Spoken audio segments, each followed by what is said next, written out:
Overseas Congress के प्रमुख Sam Pitroda ने एक बार फिर विवादास्पद बयान दिया है। उन्होंने एक इंटरव्यू में पाकिस्तान की तारीफ करते हुए कहा कि मैं वहां गया, मुझे घर जैसा महसूस हुआ। नेपाल और बांग्लादेश में भी घर जैसा महसूस हुआ। मुझे नहीं लगा कि मैं विदेशी धरती पर हूं। केंद्र सरकार से उन्होंने कहा कि भारत की विदेश नीति की शुरुआत पाकिस्तान समेत पड़ोसी देशों के साथ रिश्तों को मजबूत करने से होनी चाहिए। चुनाव आयोग ने गैर मान्यता प्राप्त रजिस्टर्ड पॉलिटिकल पार्टीज पर बड़ा एक्शन लिया है। आयोग ने 474 राजनीतिक पार्टियों का रजिस्ट्रेशन खत्म कर दिया है। इससे पहले अगस्त में भी चुनाव आयोग ने 334 दलों पर एक्शन लिया था।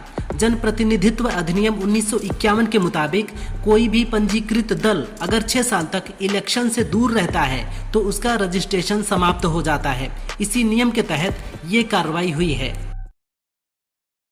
Chief justice of India BR Gavai के बयानों के बाद मध्य प्रदेश के खजुराहो में स्थित बिना सिर वाली विष्णु की मूर्ति चर्चा में है। मूर्ति का गायब सिर एक पहेली बन गया है। इसे लेकर कुछ विशेषज्ञों का दावा है कि विदेशी आक्रमणकारियों ने पूजा करने से रोकने के लिए मूर्ति का सिर तोड़ डाला था। वहीं कुछ का मत ये है कि ये अधूरी मूर्ति का सिद्धांत है, अर्थात ये पहले से ही पूरी नहीं बनी थी, लेकिन मूर्ति के सिर न होने का कोई स्पष्ट सबूत नहीं है।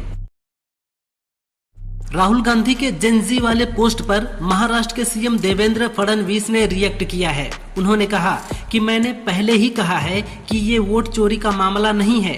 राहुल गांधी का दिमाग चोरी हो गया है। जब दिमाग चोरी हो जाता है तो इसी प्रकार की बातें लोग करते हैं। अब तो उन्होंने अपने अर्बन नक्सल होने का सबूत भी दे दिया है। वह उनकी ही भाषा बोल रहे हैं, लेकिन भारत के जेन-ज़ी संविधान में विश्वास रखते हैं। बरेली में एक्ट्रेस दिशा पटानी के घर फायरिंग के 5वें आरोपी रामनिवास उर्फ दीपक को पुलिस ने एनकाउंटर में गिरफ्तार कर लिया है। आरोपी के पैर में गोली लगी है।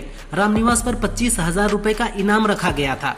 SSP अनुराग आर्य ने बताया, रामनिवास राजस्थान का निवासी है। पकड़े जाने पर आरोपी ने कहा कि दोबारा यूपी में बाबा जी की पुलिस के सामने कभी नहीं आऊंगा। बता दें कि इससे पहले पुलिस ने नकुल और विजय को गिरफ्तार किया था।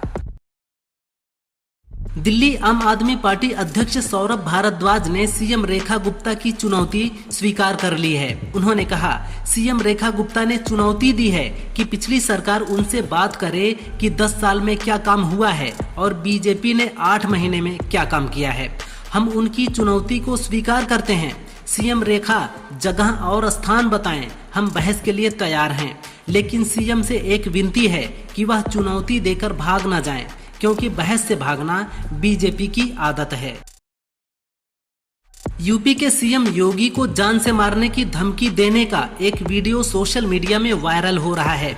वीडियो मथुरा जिले के मांट इलाके का बताया जा रहा है, जिसमें शख्स कह रहा है, सुन लो योगी जी, अगर मुझे न्याय नहीं मिला तो मैं 25 सितंबर से पहले आपको गोली मार दूंगा। ये बात सत्य है, पूरी 9 गोलियां मारूंगा। मैंने जमीन के मामले की शिकायत सीएम ऑफिस में की थी, मेरे पास सबूत है। आरोपी को पुलिस ने गिरफ्तार कर लिया है। पाकिस्तान और सऊदी अरब के बीच हाल ही में एक अहम रक्षा समझौता हुआ है। इसके अनुसार दोनों देशों में से किसी एक पर भी हमला होता है तो ये हमला दोनों देशों पर माना जाएगा। इस समझौते को इजरायल के विरुद्ध लक्षित बताया जा रहा है। अब पाकिस्तानी रक्षा मंत्री ख्वाजा मोहम्मद आसिफ ने कहा है कि हमारे पास जो कुछ भी है, परमाणु हथियार और जो भी क्षमताएं हैं, वे सभी इस समझौते के अनुसार सऊदी को उपलब्ध कराई जाएंगी। चाय कॉफी के बाद बियर सबसे ज्यादा पी जाने वाली ड्रिंक है। हालांकि इसे पीने से अक्सर लोगों का पेट निकलता है। दरअसल बियर में अल्कोहल होता है। यह हमारे फैट बर्न करने की क्षमता में रुकावट डालता है। जब बियर पेट में होती है तो प्रोटीन, कार्बोहाइड्रेट और फैट को बर्न करने में बाधा उत्पन्न होती है, जिसकी वजह से पेट में चर्बी जमने लगती है। दूसरा कारण यह है कि बियर भूख को बढ़ाती है। पीने के बाद लोग ज्यादा खाना खाते हैं।